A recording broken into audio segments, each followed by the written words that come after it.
Pues buenos días a todos y bienvenidos a esta sesión sobre el papel de la radiología en el diagnóstico de la enfermedad de Crohn en pediatría. No, tenemos a las residentes de segundo año, Marta Guillén, residente de radiología de Trueta, y Noa Pascual, de pediatría. Y como expertos también tenemos la presencia del doctor Ignasi Barbé y el doctor Juan Antonio Hernández, que nos acompañarán y seguro que nos ilustrarán durante la sesión, sobre todo al final. O sea que cuando queréis, Marta y Noa, podemos empezar. Perfecto, Cualquier gracias. pregunta, si queréis, a los oyentes la dejen escrita en el chat o en la sección de preguntas y al final la trasladaremos a los ponentes. Gracias. Adelante. Vale, perfecto. ¿Lo veis bien? Sí. Vale. Sí, pero Marta, un Entonces, segundo. Marta, ¿puedes ocultar la barra esta del Zoom que pone Stop Sharing Height? Aquí, aquí. Gracias. perdón, gracias. Ya está. Vale, perfecto.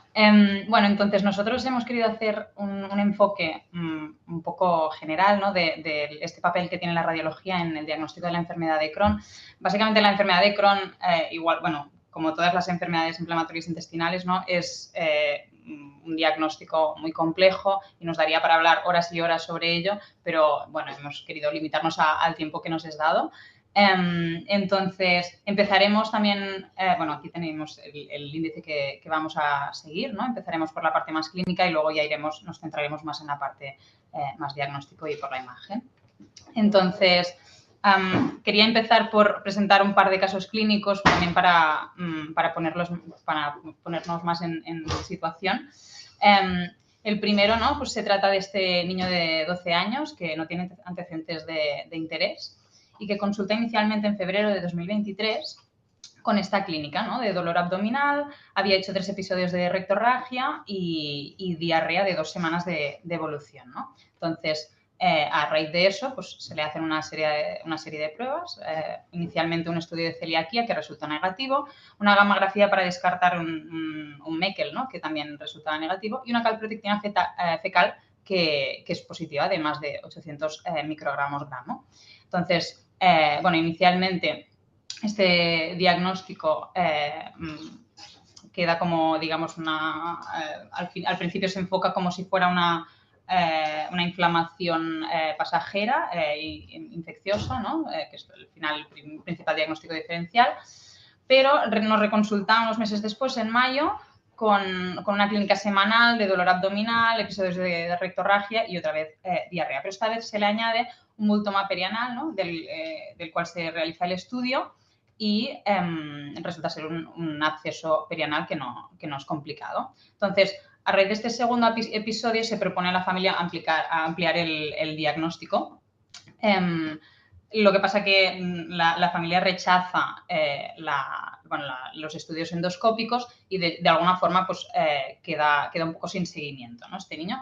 Pero en noviembre nos vuelve a consultar, esta vez con una clínica un poco más florida.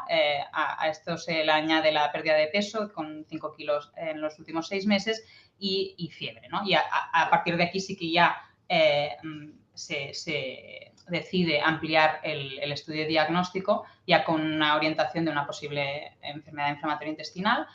Pero antes de, ¿no? Al final tenemos que hacer muchos estudios antes de llegar a esta conclusión y se hace inicialmente este estudio de parásitos en heces que sale una giardia, un coprocultivo que sale negativo, una gastroscopia que es normal, pero una colonoscopia donde se objetiva una proctitis ulcerada, ¿no? Entonces, a raíz de eso, también se añaden estudios analíticos como una BSG que es elevada, los estudios de serologías que son negativos, los ANCA y los ASCA, y luego se añade la prueba de imagen, ¿no? Una resonancia pélvica donde se ve una fístula transesfinteriana y una abdominal donde se objetiva, bueno, así muy resumidamente, un engrosamiento humoral del ilion distal.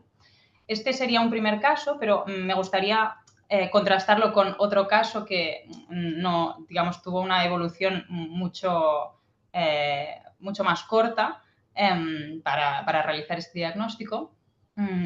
que sería este caso de esta niña de 11 años, que como antecedentes en este caso sí que había un seguimiento por neuropediatría, porque había una debilidad de extremidades a nivel proximal y así también, muy resumidamente, una discapacidad intelectual por la cual se había realizado un exoma que era normal. Entonces, esta niña consulta inicialmente en abril con esta clínica, ¿no? Vómitos, diarrea, fiebre y pérdida de peso de un mes de evolución. Entonces, en la exploración se objetivan unas aftas labiales que llaman la atención y la paciente nos comenta que previamente había tenido una GEA por la cual se le habían realizado estudios de parásitos en heces y un coprocultivo, ambos negativos. Entonces, a raíz de eso, pues se amplía el diagnóstico, ¿no? Las pruebas complementarias y se realiza una analítica donde se objetiva una anemia, una PCR de 9,15 y una leucocitosis. Y esta fiebre, ¿no?, de un mes de evolución, pues se inocula un PPD que resulta negativo, ¿no? Y de alguna forma pues descartamos este posible diagnóstico de tuberculosis. Entonces, esta paciente inicialmente se orienta de una GEA, pero justo a las 48 horas que acude la paciente para la lectura del PPD, nos explica que se han añadido a la clínica estas melenas, hematemesis, la pérdida de peso ha continuado, aún solo pasar 48 horas, y nos llama bastante la atención el aspecto caquéctico de la paciente.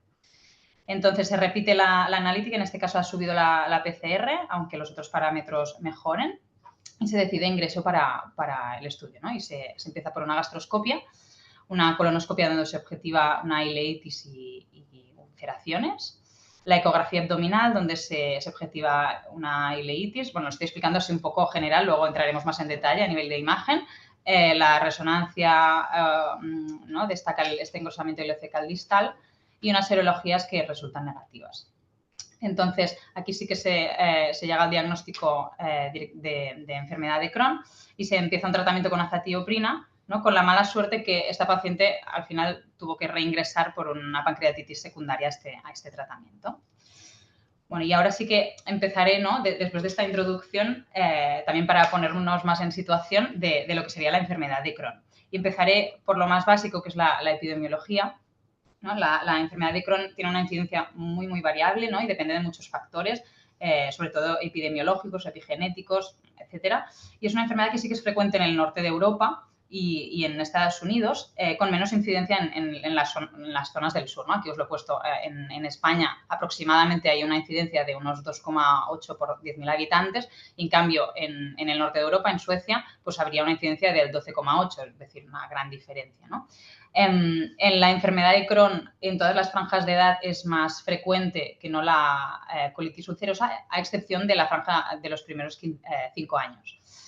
Es verdad que hay un leve aumento de incidencia en niños, chicos, de un 1,45 respecto a 1, y un tercio de ellos debutan antes de los 18 años, ¿no?, con un pico diagnóstico a los 12, 14 años en la adolescencia.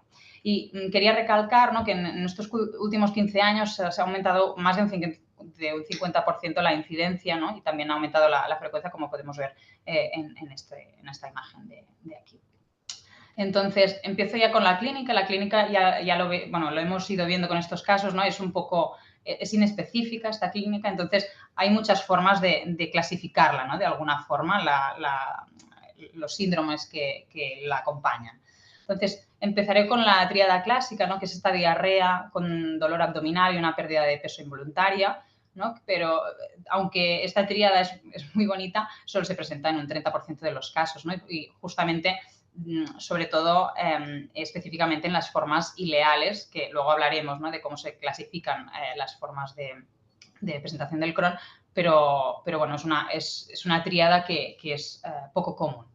Entonces, también quería recalcar un poco, ¿no?, lo que hablábamos previamente a empezar la sesión de qué es lo que a los pediatras, ¿no?, nos llama la atención de alguna forma para empezar a hacer pruebas complementarias, ¿no?, ya con un enfoque más dirigido a este posible diagnóstico de enfermedad inflamatoria intestinal, ¿no?, que serían estas rectorragias, ¿no? En pediatría es importante todo lo relacionado con el desarrollo, ¿no?, de las pérdidas de peso, el retraso en la talla.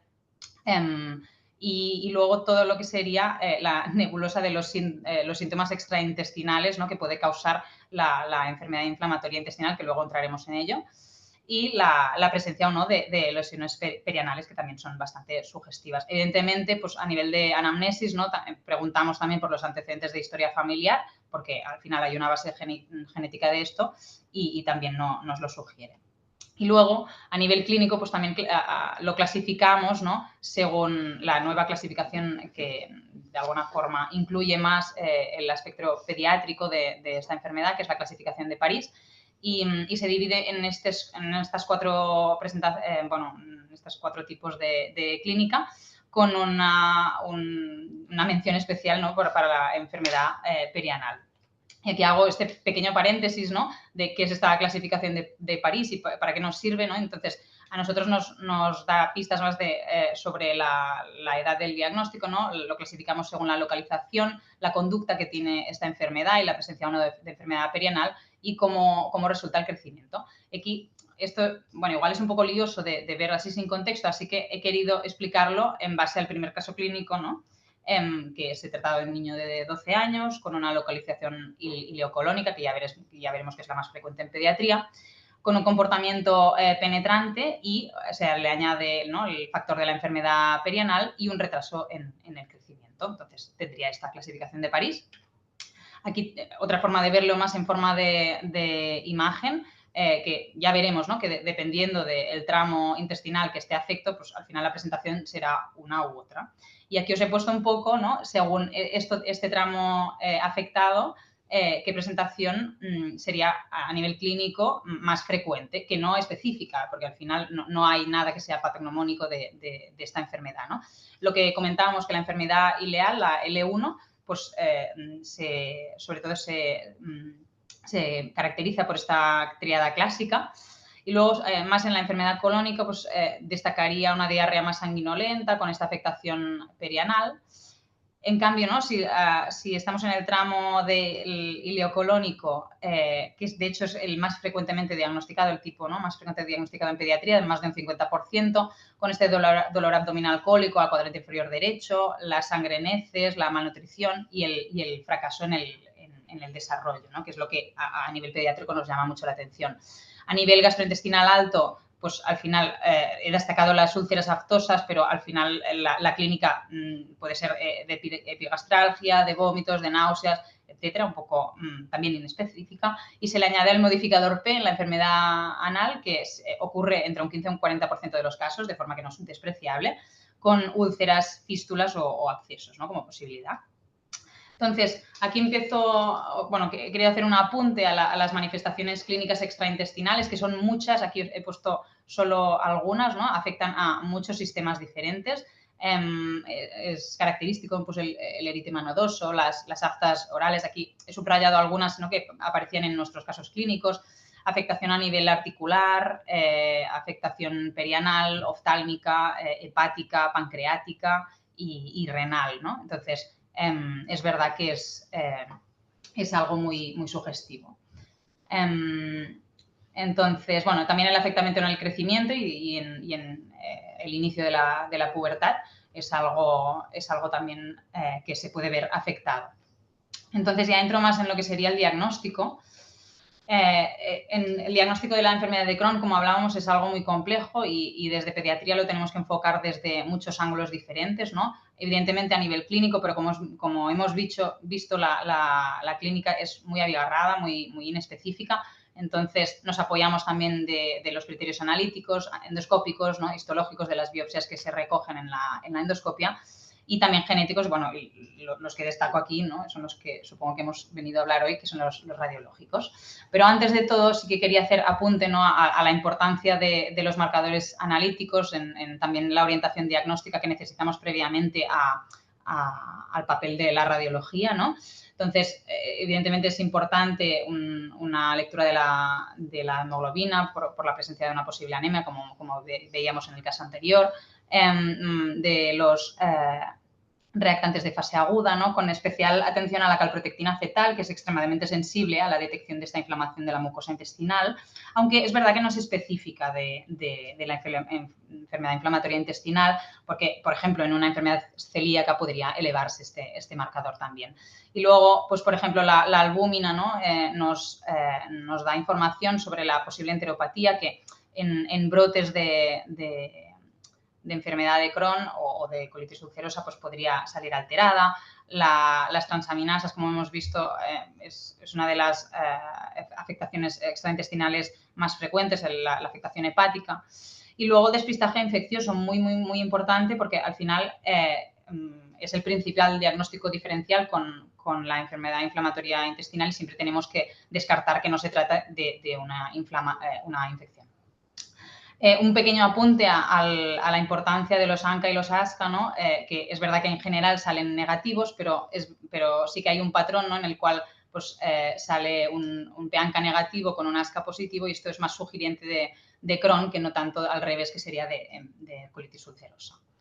Nada, aquí os he añadido algunos marcadores más nuevos que tampoco son específicos de la enfermedad inflamatoria intestinal, pero que sí que cada vez, digamos, nos orientan más este diagnóstico. Y aquí he puesto esta imagen que hemos visto todos en la universidad, supongo, ¿no? Que nos diferencian la enfermedad de Crohn con la colitis ulcerosa, ¿no? Su principal diagnóstico diferencial.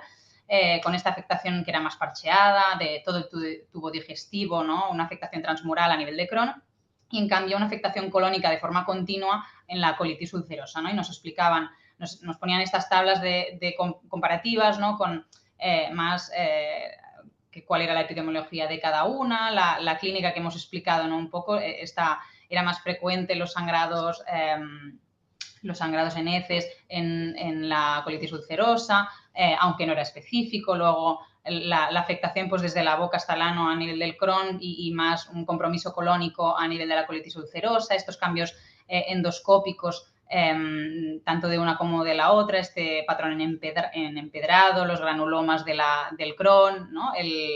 La arquitectura críptica de la colitis ulcerosa, ¿no? Y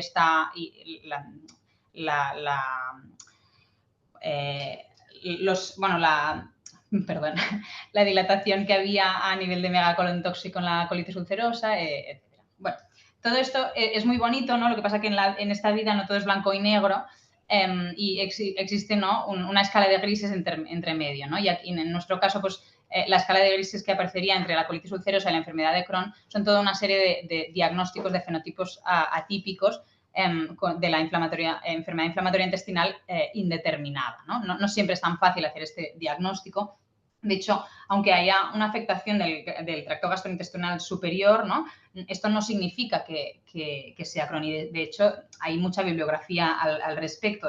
Hasta un 8% en la colitis ulcerosa podría haber una afectación leve y microscópica también a nivel gastrointestinal superior. Entonces, este mito, ¿no? que siempre nos acaban diferenciando ¿no? previamente, ahora se sabe que no es algo que sea exclusivo de una enfermedad o de otra, que el diagnóstico es mucho más complejo que esto, ¿no? Entonces, aquí os he puesto un poco la clasificación que se ha hecho de las manifestaciones de los fenotipos atípicos de la enfermedad inflamatoria intestinal, que se han dividido en 5 grupos más o menos, pero bueno, al final todo esto es lo que os decía, ¿no? Es una escala de grises que no siempre es tan fácil de clasificar. Más de lo mismo aquí en el estudio endoscópico, ¿no? Hay hallazgos que son muy sugestivos de una enfermedad o de otra y hay otros hallazgos que a veces son los únicos que se encuentran y no son sugestivos ni de una ni de otra, ¿no? Y por tanto, pues queda como una enfermedad inflamatoria no clasificada.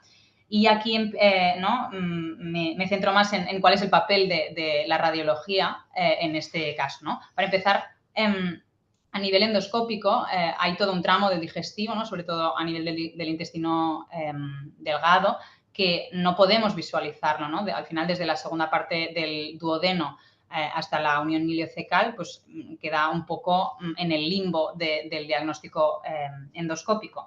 De alguna forma, esto es lo que quería reflejar aquí, ¿no? Que la radiología nos completa esos estudios endoscópicos nos sirve de apoyo en la enfermedad inflamatoria intestinal no clasificada, como vemos en este algoritmo diagnóstico, ¿no? A veces cuando nosotros no encontramos signos sugestivos o a nivel endoscópico, pues la exploración es normal y no podemos clasificar esta enfermedad, nos tenemos que apoyar o bien de la resonancia magnética o bien de la cápsula endoscópica. Lo que es verdad es que en general las técnicas de imagen preceden esta cápsula endoscópica, también para reducir este riesgo de retención de la cápsula, pero la decisión al final depende también del servicio, de la experiencia clínica que tengamos, de la disponibilidad local y luego también de factores más pediátricos, como por ejemplo que hay según qué edades tenemos que plantearnos la sedación, etcétera, ¿no? Y luego también a nivel de la extensión extraintestinal que pueda tener esta enfermedad, también es muy útil el papel de las pruebas de imagen, ¿no? Para la clasificación también de los tipos de fístulas y otras complicaciones que nos podemos encontrar. Y también lo que hablábamos antes del diagnóstico de los brotes de esta enfermedad. En relación, ahora vamos a hablar del papel de las pruebas de imagen y de la importancia que tienen en el diagnóstico. Si recordamos los casos clínicos que ha expuesto mi compañera Noa, quiero solo puntualizar en el punto donde entraban las pruebas de imagen. En el primer caso fue después de muchos meses de sospecha clínica, de reconsultas del paciente, donde finalmente se orientó como una enfermedad inflamatoria y se realizó la resonancia magnética de forma programada. Y entonces, en esta resonancia magnética, ahora lo que se hizo fue estas secuencias. Las voy a introducir y luego vamos a hablar en más detalle de ellas. Se hizo un T2 FAT-SAT y una difusión, donde de forma global, resumida, se veía un engrosamiento de lo que sería el ilion terminal, ¿no? Que se expresaba mejor en la saturación FAT-SAT y que restringía la difusión. Todos estos son conceptos que nos van a ir sonando y que luego vamos a explicar mejor. Y además se hizo también una secuencia T1 basal en estudio dinámico, un postcontraste y un postcontraste a los 3 y a los 5 minutos. Estas son algunas de las imágenes. Al ser un estudio que no podemos scrollear es difícil, pero sí que se puede intuir cómo hay una área inflamada que va captando contraste. Al final se acabó concluyendo que había actividad inflamatoria a nivel de ilion distal. En cambio, en el caso clínico número 2, se realizaron 2 pruebas de imagen en el momento del ingreso, una ecografía abdominal, que ya nos orientaba al diagnóstico, y una resonancia magnética para completar este estudio. También se le realizó la ecografía. En esta ecografía lo que veíamos, para que nos vaya sonando, era un engrosamiento general y de la pared del ilion terminal con muchos cambios reactivos e inflamatorios alrededor, como serían los ganglios y la alteración de la grasa mesentérica. En la resonancia, en la enteroresonancia, se hizo también la secuencia T2, la secuencia T2 FAT-SAT y el estudio de difusión, donde se veían varios tramos. Aquí solo he elegido algunas de las imágenes más ilustrativas, como sería este engrosamiento, que se ve también en la saturación FAT-SAT y que restringía la difusión, como veremos posteriormente. Se hizo también el estudio con contraste, obteniendo un T1 basal, aunque hay movimiento en estas secuencias, un T1 basal y los estudios dinámicos postcontraste posteriores. Se concluyó, como ya nos orientaba la ecografía, de una actividad inflamatoria a nivel de ilion distal con adenopatías reactivas y mínima cantidad de líquido en pelvis. Así pues, recordando el esquema que ha comentado Noa, el papel de la radiología entra cuando hay dudas diagnósticas, en todos esos casos donde no está claro si se trata de un Crohn o bien de una colitis ulcerosa, y en todos aquellos casos que no se pueda realizar el tratamiento endoscopio por diferentes motivos, porque el paciente no puede o porque se cree que es más seguro realizar una prueba de imagen que no, por ejemplo, la cápsula endoscópica. También es útil para la evolución de los pacientes, para ver si queremos determinar la respuesta al tratamiento o determinar si hay complicaciones relacionadas con la enfermedad. Introduciendo la batería de pruebas que tenemos, hay muchas pruebas que se utilizan y cada vez más en relación al diagnóstico de la enfermedad de Crohn, y yo voy a hablar sobre todo de la ecografía y de la resonancia magnética. También podríamos utilizar la TAC, solo que se intenta evitar en población pediátrica por la radiación. Se puede utilizar otras pruebas, pero me voy a centrar en estas dos. La ecografía, Y además se ha visto que estos dos, son buenos marcadores de respuesta al tratamiento. Estas son las últimas guías actualizadas a nivel pediátrico, donde hay actualizaciones y nos remarcan que la afectación transmural vista por ecografía y por resonancia, pues nos pueden ayudar en la evaluación de esta respuesta. Si nos centramos en la ecografía, en la población pediátrica, muy interesante, la podemos plantear como en un estudio inicial y como un seguimiento, ya que tiene una buena correlación con la resonancia magnética.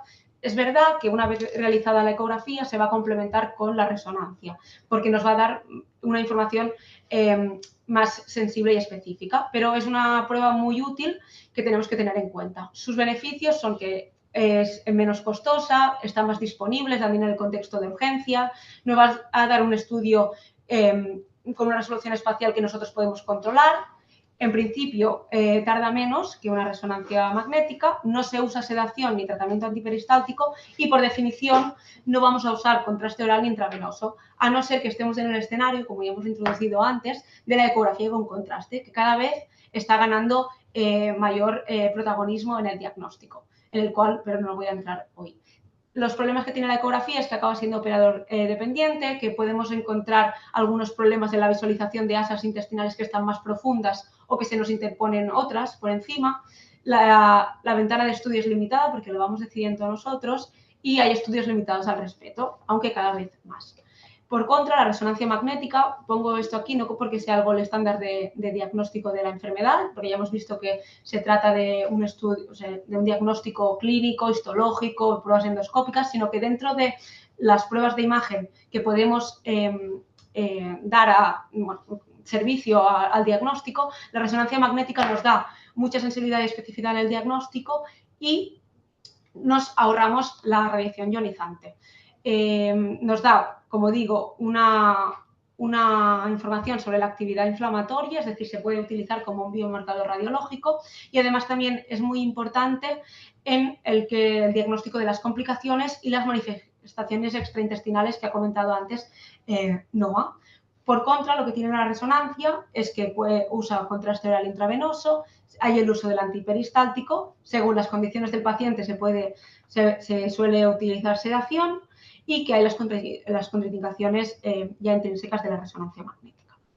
Brevemente voy a hablar de lo que es el protocolo de la enteroresonancia magnética, que ya lo hemos podido ver en las secuencias que se han ido haciendo en nuestros casos clínicos, pero para que lo tengamos en mente. Nosotros citamos al paciente, o si ya está ingresado, unos 1 hora 45 minutos antes, con un ayuno de 4 o 6 horas. El agua se puede ingerir, agua mineral, incluso va bien para la distensión de las asas, y lo que se hace en este momento es administrar el contraste oral a los pacientes, unos 45 minutos antes, por lo que he leído en la población pediátrica, para que se vaya progresando a lo largo del intestino y que nosotros podamos ver pues, el contraste intraluminal. Interesa que sea un contraste bifásico para poder ver sus características en T1 y en T2 y que nos ayude al diagnóstico. En este momento, después del contraste oral, se puede utilizar los espasmolíticos intravenosos en el momento en que se adquiere la vía y la sedación en caso de que sea necesario. Luego se van a adquirir las secuencias T1, T2 FAT-SAT y la difusión, y después pasaríamos ya a la fase de contraste intravenoso, donde vamos a adquirir el T1 postcontraste y los T1 tardíos en 3 y 5 minutos. Esto de aquí es porque he leído en algunos artículos que a veces es interesante poner los espasmolíticos justo antes del contraste intravenoso, porque al final el objetivo de este espasmolítico es disminuir el artefacto en las fases con contraste. Entonces, en el mismo momento que entra el contraste, pues ya podríamos poner la vía y que el paciente, al ser una población pediátrica, no tenga la vía puesta tanto rato. Los planos que se van a adquirir son coronales y axiales. El sagital tiene poco peso en este estudio y las secuencias que se adquieren al final son estas que he comentado por diferentes motivos. El T2 tal vez nos va a dar una definición anatómica, que si utilizamos el FAT-SAT vamos a poder poner de manifiesto lo que es inflamación, edema y el líquido y nos va a permitir el diagnóstico diferencial, como veremos en algunos casos, pues con el diagnóstico diferencial con la grasa. La difusión nos va a utilizar para saber aquellas zonas que restringen, serán los segmentos afectos, las fístulas, por ejemplo, o caracterizar los ganglios linfáticos para estar seguros de que se trate de ganglios reactivos, y los T1 tardíos nos ayudan para valorar el patrón de captación. Como he dicho, la ecografía y la resonancia magnética tienen mucha relación entre los hallazgos. Ambos son útiles como biomarcadores para la respuesta, y es por eso que el enfoque sistemático que voy a proponer va a combinar imágenes de ambos, ¿no? Porque vamos a tener que centrar lo mismo y así pues vamos correlacionando conceptos. La propuesta que hago aquí es por lo que he ido leyendo en varias bibliografía, que es para tener un orden y no dejarnos nada. Podemos tener en mente primero lo que son los hallazgos que vamos a encontrar en las asas intestinales, como sería el engrosamiento mural, la hiperemia, en caso de la resonancia magnética, la restricción, y también la alteración del calibre en un contexto de obstrucción, muy importante en la población pediátrica y en esta patología. Además, haremos una puntualización a las complicaciones penetrantes, como serían las úlceras en las fístulas, y ya, por otro lado, vamos a hablar a valorar lo que son los hallazgos en mesenterio, muy importantes también, y que los vamos a enfocar como si fueran de carácter reactivo, donde vamos a encontrar la hiperemia, linfadenopatía, alteración grasa y ya, pues, de más a menos líquido, flemón, absceso.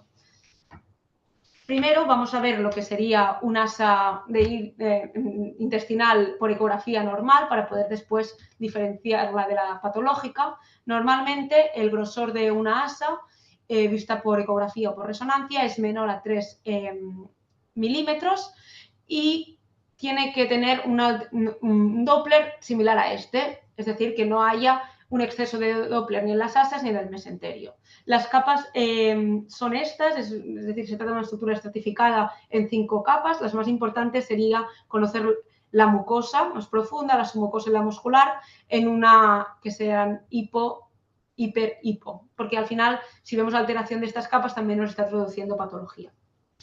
Empezando por los hallazgos de las asas intestinales, que es el primer bloque que he explicado antes, el engrosamiento mural mayor a 3 milímetros es de lo más importante y que se relaciona con actividad de la enfermedad. Esta puede ser leve, si es de 4 a 6, moderada, si es de 6 a 8, o severa, si es más de 8, y nos traduce afectación de este tramo intestinal. En este caso de aquí, por ejemplo, vemos que se mantiene lo que sería hipo-hiper-hipo, pero es una pared que está engrosada.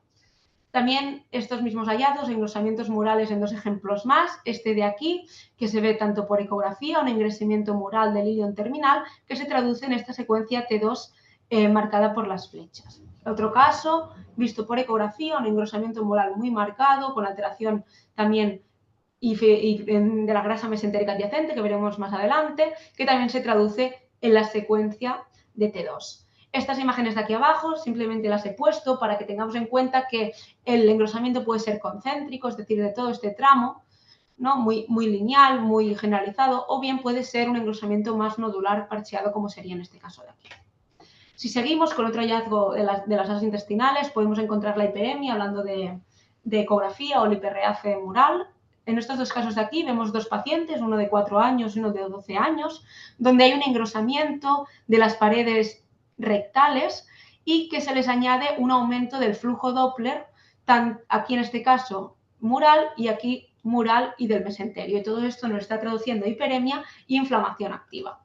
Lo mismo sería en la enteroresonancia. Se han descrito diferentes patrones de captación, no voy a entrar en detalle, pero sí se han descrito en algunos casos que tienen relación con la actividad, pero no acaba de estar claro. Entonces, lo comento para que nos suene. Si vemos una captación homogénea, nos está traduciendo una afectación activa. Después, si es mucosa, es decir, como en este caso de aquí, más interna hacia externa, sería una situación más grave que esta, pero la que quiero destacar es la afectación, o la captación en capas, donde vamos a ver la submucosa respetada. Bueno, respetada es decir que no capta. Así pues, en este caso tenemos que diferenciar 2 situaciones, si se trata de una inflamación activa, muy activa, muy severa, o bien se trata de una afectación crónica. Y en este caso nos va a ayudar la secuencia T2, ya que FAT-SAT, para ver si realmente esta zona hipo que vemos en las fases, en las secuencias del contraste, se trata de grasa o se trata de edema, ¿no? De líquido, que sería hiper. Estos 2 casos de aquí, 2 secuencias post-contraste, vemos una captación como sería una hipercaptación mural en capas, y también está de aquí una hipercaptación más homogénea, ¿no? Más general, y unos pólipos que también son entidades que tenemos que diferenciar en esta enfermedad. Después, brevemente, la restricción a la difusión, como hemos visto en el primer caso, en el segundo caso, perdonad, la difusión, siempre tenemos que leer la difusión y el mapa de C y ver que hay valores altos en la difusión y valores bajos en la C. Si es así, nos va a traducir que se está restringiendo la difusión, y esto lo podemos encontrar en situaciones de mucha actividad, en los tractos sinusales o fístulas y en los abscesos. Por lo tanto, nos añade información a nuestros hallazgos. Ya, las obstrucciones, una cosa importante a tener en cuenta, ya que si al final tenemos un tramo afectado por inflamación, se va a comportar como un tramo estenótico y puede haber obstrucción distal y proximal de las asas. Es muy importante, como radiólogos, poder diferenciar, aunque es difícil, si se trata de un segmento de estenosis inflamatorio o fibrótico. Para esto tenemos varias herramientas, como sería el edema, visto en T2-FATSAT, la restricción a la difusión, captación de contraste, cambios mesentéricos adyacentes, porque el tratamiento es distinto. Si es inflamatorio, podría ser un abordaje más farmacológico, en cambio, si es más fibrótico, sería algo más quirúrgico. Brevemente, las complicaciones penetrantes, voy a hablar de las fístulas, porque están muy presentes en la enfermedad de Crohn. Al final acaban siendo comunicaciones de la luz con estructuras epiteliales adyacentes, que pueden tener una ecogenicidad y una intensidad en resonancia variable según el contenido, si tienen gas, líquido, etcétera, y lo que sí que captan normalmente y restringen a la difusión. Por ejemplo, este caso de aquí sería una fístula enteroentérica, o esto sería una fístula enterovesical. Muy breve, ya acabando, los hallazgos que podemos encontrar en mesenterio de aspecto reactivo serían, primero de todos, el creeping fat, sería toda la alteración de la grasa adyacente a estas asas, ¿no? Sería una proliferación fibroadiposa que podemos ver con ecografía o que podemos ver con resonancia magnética. También una linfadenopatía regional de aspecto reactivo normalmente, pero siempre nos tenemos que fijar que mantengan su morfología para que no tengan atipias y podamos tirar para un diagnóstico más de linfoma o así. Normalmente son de aspecto reactivo. Luego, el COMSIGN, muy importante en este estudio. El COMSIGN acaba siendo la congestión de la basa recta adyacente a las asas afectas y se ha relacionado con mayor actividad, mayor úlcera, mayor hospitalización y la necesidad de terapia más agresiva. Lo podemos ver tanto en ecografía como en resonancia magnética. En ecografía veríamos estas imágenes lineales en el Doppler y en la resonancia magnética veríamos toda esta congestión de la basa recta que depende de esta asa. Líquido libre podemos encontrarlo de forma fisiológica en población pediátrica, pero también de forma reactiva a esta enfermedad. Entonces se podría ecogénico, como sería en la ecografía, esta lámina de líquido adyacente a esta asa angrosada, y también vemos la fibrilación fibroadiposa, y también vista en las secuencias T2, muy bien se ve el líquido, esta imagen hiperintensa adyacente a todo el engrosamiento del asa. Una situación más avanzada sería este líquido libre que se tiende a coleccionar, pero que aún no está coleccionado, es decir, no está organizado y aún no tiene pared. Importante diferenciarlo de una colección propiamente, porque estos casos son difíciles de drenar y es importante que nosotros podamos describirlo correctamente. En este caso de aquí depende de una úlcera, ¿no?, que ha pasado toda la pared y se ve este líquido de aquí, pero no vemos que esté coleccionado como tal. Lo mismo pasa, la traducción a la resonancia. Y ya por último, el absceso sería la situación más avanzada, donde realmente se ha coleccionado todo este líquido, se ha sobreinfectado y donde sí que podemos dar la opción del drenaje. ¿De acuerdo? Lo que vamos a ver es, aquí vemos una asa afecta y vemos esta colección con aire en el interior que nos traduce la presencia de un absceso, y si lo vemos en resonancia, pues ya vemos sus paredes formadas, es un absceso grosero con contenido en su interior y es importante de describirlo. Y ya por último, las conclusiones. Sí, bueno, empezando un poco por las conclusiones más a nivel pediátrico, ¿no? Lo que hemos ido explicando, que la presentación es muy variable y la clínica es muy inespecífica, entonces nos tenemos que apoyar en en otros pilares diagnósticos, ¿no? No solo a nivel clínico. La importancia también, ¿no? Recalcar que el diagnóstico diferencial de la enfermedad inflamatoria intestinal no se reduce solamente a la colitis ulcerosa, sino que esta nebulosa que explicábamos de las enfermedades con fenotipos atípicos o que no están clasificadas, pues son importantes, y aquí es donde entra un poco este papel de la radiología, ¿no? Tanto en este complemento endoscópico como en el apoyo de las enfermedades que no hemos podido clasificar con las herramientas anteriores, y para el estudio de extensión y de los brotes. Exacto, y a nivel de radiología, pues conocer muy bien las ventajas e inconvenientes que tienen las pruebas, en concreto la ecografía y la enteroresonancia, que son las que normalmente se utilizan. Conocer muy bien el protocolo de enteroresonancia en pediatría, como hemos explicado, que puede variar según la experiencia del centro, según las condiciones del paciente, y también saber muy bien el enfoque sistemático para la lectura correcta de estas pruebas, ¿no? Que al final los hallazgos por ecografía y por resonancia están muy interrelacionados, que tienen mucha concordancia y que son muy útiles para el diagnóstico y para la evaluación del tratamiento, pero saber bien lo que buscamos. Es decir, primero centrarnos en los hallazgos de las asas intestinales propiamente, revisar cada uno de los puntos y luego ya pasar al enfoque de los hallazgos en mesenterio más reactivo, que también están presentes y son muy importantes para nuestro informe. Espero que os haya gustado la presentación, que no haya sido muy extensa, porque es un tema bastante largo. Y si ahora damos paso a unos minutos, entiendo, de dudas, preguntas, sugerencias, y aquí un poco de bibliografía de lo que hemos leído, tanto de las últimas guías de pediatría, algunos artículos de ecografía y resonancia, y hasta aquí. Muchas gracias a todos, a los expertos por estar aquí y demás. Gracias. Muchas gracias, Marta y Noa. Una sesión excelente, combinando clínica y radiología. La verdad que ha quedado todo muy claro, muy ameno. De momento nadie ha hecho ninguna pregunta en el chat. No sé si Ignacio o Juan tienen alguna pregunta, alguna aportación adicional que hacer.